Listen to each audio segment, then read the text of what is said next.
Hello, I'd like to first thank WCTV for this opportunity to share a message about the Wadsworth City Schools and give a quick financial update on where we are, and then provide some information related to the construction of the new intermediate school, as well as what we plan to do with Central Intermediate School downtown.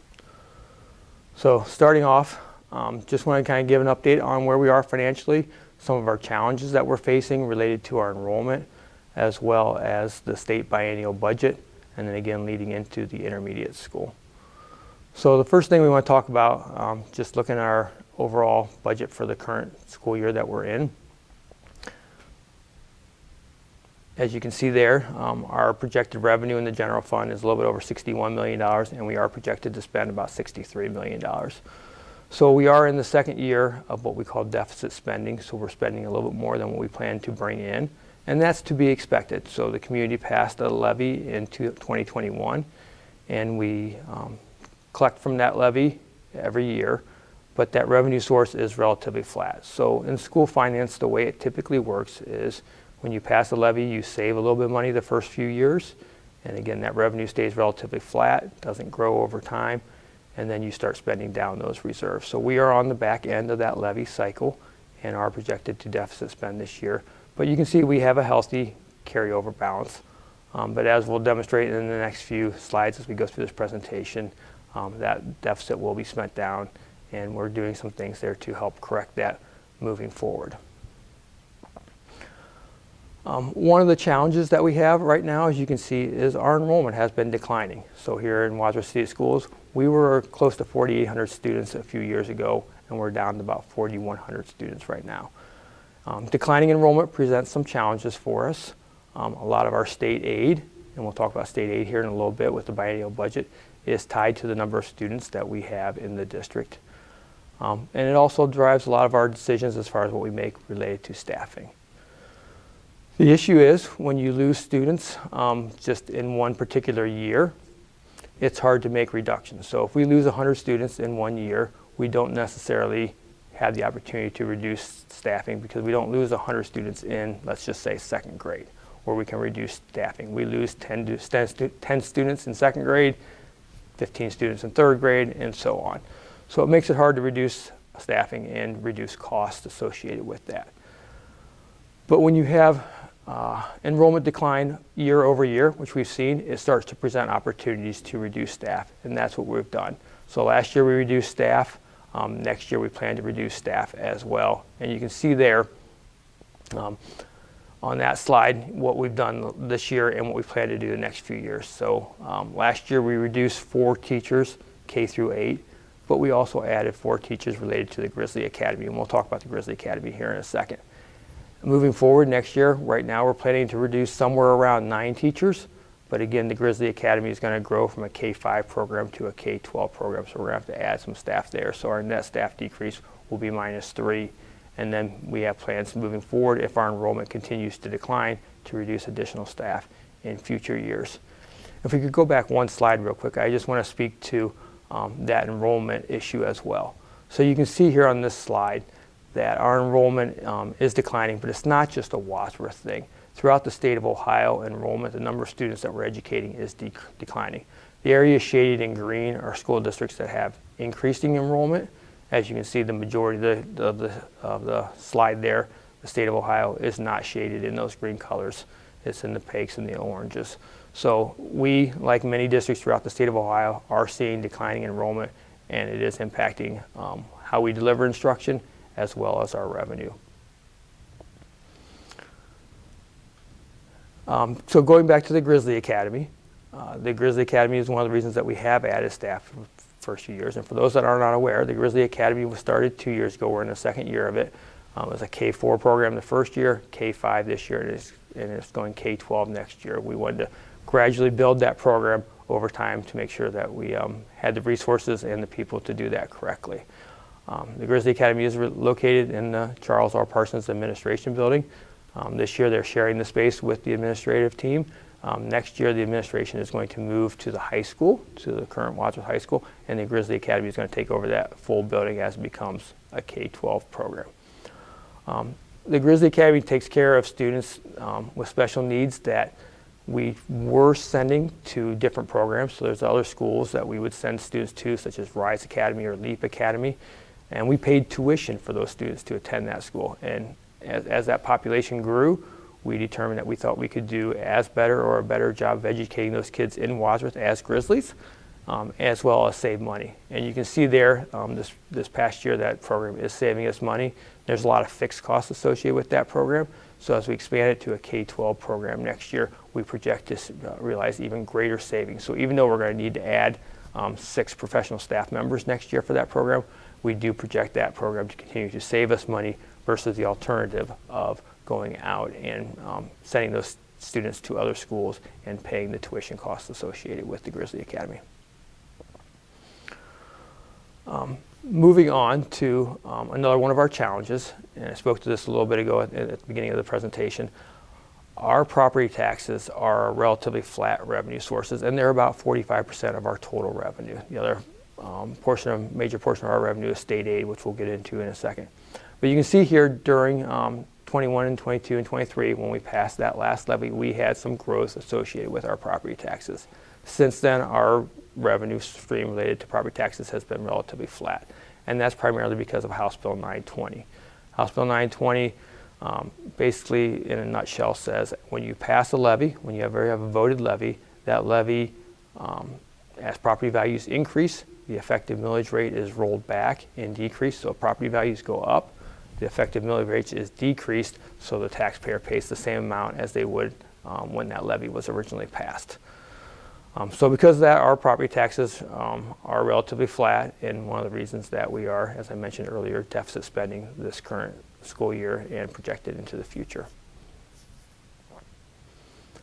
And there's just a visual of that. So as property taxes increase, your effective millage rate goes down, and you in essence pay the same on any of your voted levies. So this slide here demonstrates that in 1976, when House Bill 920 went into effect, we had 29 effective mills.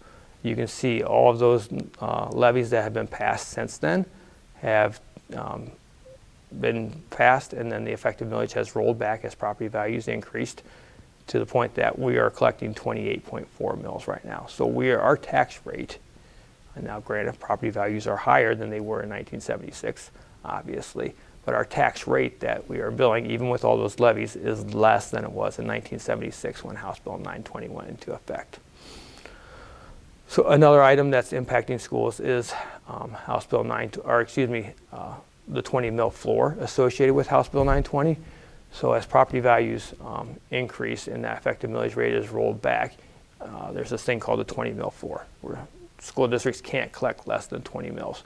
Fortunately, Wadsworth is not impacted by this, but just want to share with our community in case you hear in the media related to property tax reform. There's a lot of bills out there on property tax reform. One of them is Senate Bill 66 that looks to address property tax reform because 420 of the 611 school districts in the state of Ohio are at the 20 mil floor. Again, that's not us, that's not Wadsworth City Schools right now. We are one of 2 districts in Medina County that are not at the 20 mil floor. The rest of the county is at the 20 mil floor. So I just want to share that information with you because you might hear that in the media. Property tax reform is a big topic throughout the state of Ohio right now, and something that we're watching, but again, we don't think it will impact Wadsworth City Schools the way any of those bills are currently written. So transitioning to the state budget, which is about the other half of our operating revenue. So again, about 45% of our money comes from state aid, 45% comes from property taxes, and the rest comes from other revenue sources. So we are in the process of the state looking at the biennial budget for the next 2 years. So starting in July of 2025, what we have up here right now is where the budget currently sits. So the governor introduced the budget back in January, and it's currently being debated in the House and Senate. And here's some concerns that we, as public school districts, have with the current version of the bill. So in a very simplistic way, the state funding formula for education is base cost, which is a dollar amount we get per kid. So they determine, based on a lot of different input factors, what it costs to educate a student in Wadsworth City Schools, and that's how much we should get per kid. ADM is the number of students that we have, average daily membership, times some local capacity. So going back to that first number, base cost. Let's just say that the base cost that they determined for Wadsworth City Schools is $8,000. So we should get $8,000 times the number of kids that we have in Wadsworth City Schools. But then the third component is the local capacity, because then they determine how much of that base cost is the responsibility of the Wadsworth community versus how much is the responsibility of the state of Ohio. So that local capacity in our case, for to keep it simplistic, is about $5,000. So of the $8,000, the state says, Wadsworth, you're responsible for $5,000, we'll give you $3,000 per kid. The concern, and that third line across there tries to demonstrate that, is with what the governor has proposed, is the base cost is still being calculated on fiscal year 22 data. So at the time of this budget would go into effect, that would be data that's 4 years old. Okay, so they're saying that in essence what the state is saying is they're not recognizing inflation, and they're saying it costs the same to educate a student in fiscal year 26, the 25-26 school year, as it did back in the 21-22 school year. We know that's not the case. Everybody knows what's happened with inflation and costs since then. So that's a concern. Flipping to the last part, the local capacity, they're saying how much of that is the responsibility of Wadsworth City Schools. That local capacity is mainly driven by property taxes and property tax values, so the value of homes and businesses and property in your community. And they have updated the local capacity to current assessed valuation numbers. So assessed valuation is the value of all the property in a school district. So they're saying we recognize inflation in terms of the value of property, which determines your local capacity, but we're not going to recognize inflation in what it costs to educate a student. So going back to the example I gave, if Wadsworth's base cost is $8,000 and our local capacity is $5,000, and they do not update base cost, but they do update local capacity, the amount we're supposed to get per student is going to stay the same, in this example $8,000, but the local capacity number is going to go up. Wadsworth's share, so let's just say for simplicity that number goes from $5,000 to $6,000, because we know values of property have gone up. Now, instead of getting $3,000 per kid, we're going to get $2,000 per kid. So what does that mean for Wadsworth City Schools? So again, just to kind of to summarize there, that the biennial budget in its current form continues to phase in the Fair School Funding Plan, which is a good thing, but it does not increase those input factors. Again, that's that fiscal year 22 versus fiscal year 26 portion of it, but it does increase the local capacity. So if we go to the next one, I think if I can go one more slide, excuse me. One more, please. Yeah, so there it shows what does this mean to Wadsworth City Schools. It shows that the forecast is going to be impacted by about $2.5 million per year. So again, because that base cost number is not increasing, but the local capacity number is increasing, we're going to see about a $2.5 million increase, or excuse me, a $2.5 million decrease in the amount of state funding that we're going to get under the current proposal. Now, this is still being discussed in the Senate, in the House, and a different version of the bill will probably be passed. And we're optimistic that it's going to get better, but we don't think it's going to get to a point where we're going to see new additional revenue in terms of our state aid, again, which is about 45% of our operating budget. We're fairly confident from everything that we're hearing from Columbus that we will probably see a decrease in state aid moving forward because of two things. The base cost, or three things. The base cost not being increased, the number of students in Wadsworth City Schools decreasing, and then that local capacity increasing. So that's a big concern for us right now as we move forward. If we could go back one slide, please. Thank you. One more, I'm sorry.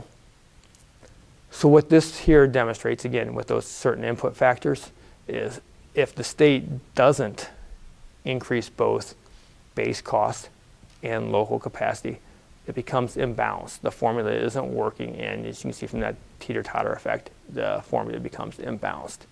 If they do increase the input factors and do increase local capacity and recognize inflation on both sides, the formula becomes balanced, and Wadsworth City Schools, along with all the other school districts in the state of Ohio, would continue to see increases in state aid at least funding what it takes to educate a student in the state of Ohio or in their school district. Under what we're seeing right now, we are not going to see a balanced formula, and like I mentioned before, Wadsworth City Schools is projected to see a decrease in state aid, which is a concern. So what does this mean overall? There's our forecast in November. This does not account for those decreases in state aid. So obviously that it's going to have a negative impact if we do see a decrease in state aid. So what are we doing to help with that?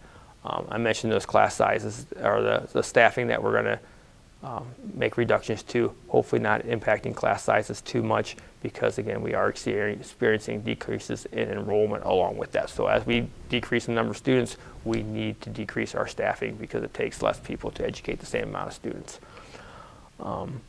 We plan to do that mostly through retirements. We don't plan on actually having to RIF or get rid of any teachers. We have a number of retirements this year, and by either taking advantage of where those retirements are or through moving teachers around to different assignments, we feel that we can do that without doing actually any RIFs. And of course, we have the Grizzly Academy expansion moving forward that we've talked about, which should be another cost savings for us. Our concerns obviously are that state biennial budget, as well as federal funding. So a lot of talk about what's happening with the U.S. Department of Education right now. We receive about $3 million in federal funds from the Department of Education. About $1 million of that is related to our food service program and providing free and reduced lunches for our students, and about $2 million of it is related to special programming. So whether it's special education, Title I, or different programs that we have that are funded by the federal government. So that is another concern of ours moving forward. So there's just another visual to show that while we do have adequate reserves right now, we do project those reserves to decline over the future, and are projecting to see some deficit spending here over the next few years, and those reserves running out. On a more positive note, just also wanted to share with our community a little bit of information about the new intermediate school that's being constructed in front of the high school on our Grizzly campus. As many of you have driven by, have probably seen that develop over the course of time. So here's just some pictures of that. So the good thing is the project is on schedule and is on budget. We are projected to move in there and start the 25-26 school year at the new intermediate school. And there's just some pictures there of the new intermediate school. That one is on the lower left is of the current gym and the way it stands, and on the right is the auditorium. So these pictures are probably about a month old. So a lot has happened since then. So you might be looking at these thinking, wow, how can this building be ready in the fall? So the auditorium portion will not be. The academic portion, the school portion will all be ready for students in the fall. The auditorium will probably open closer to the turn of the calendar year in December or January. But we are certainly super excited about that. These are some aerial pictures that were taken last fall of the school and our campus. So a lot's happening there. The good news is that it's on budget, it's on time, and we fully project to move into that building right now. They're actually in the process of turning on the mechanicals, so the heating, ventilation, air conditioning portion of it. They're doing a lot of drywall, a lot of painting in there. As you saw earlier, there's pictures of lockers being installed. So the building is coming along. I get to go in there about every 2 weeks, and it's really exciting to see the progress of the building. And there's just a picture of the entire campus related with our high school, middle school, and now the intermediate school all being on one campus, which will be a wonderful thing for our students, staff, and community. So that kind of just leads to one final thing to follow up on. A lot of people are wondering what's going to happen with the old intermediate school, CIS, downtown. So the board did receive requests for proposals in December, and they did review those, went through a rubric. We received 3 proposals from 3 different entities of different but similar concepts of what they wanted to do with that current building. The board selected One Central Commons and a group of local people that would like to purchase the building and then redevelop it into apartment and business space. So we are currently working on finalizing an agreement with One Central Commons and the Medina County Port Authority. So schools are very limited on the way that they can dispose of real property. One of the avenues that we can do that is working through a port authority to actually sell the property to them, who will then sell it to One Central Commons. So we are working on finalizing the agreements and the contracts for those 2 transactions to occur, and are certainly excited about that future of that building, maintaining it, staying in our community as a staple of the downtown. So they plan to keep the building, they plan to keep OJ Work Auditorium and refurbish that into usable space for our community. So that's certainly something that is super exciting as well. So I thank you for watching this. I know listening to an update on school finance is not always probably the most exciting thing, but I think it's important to share with our community what's happening with us, some of the challenges that we're facing, some of the staffing changes and whatever else that we're making to try and overcome some of those challenges, and then a look at the new intermediate school as well as the disposal of Central Intermediate School. So thank you for watching, and go Grizzlies.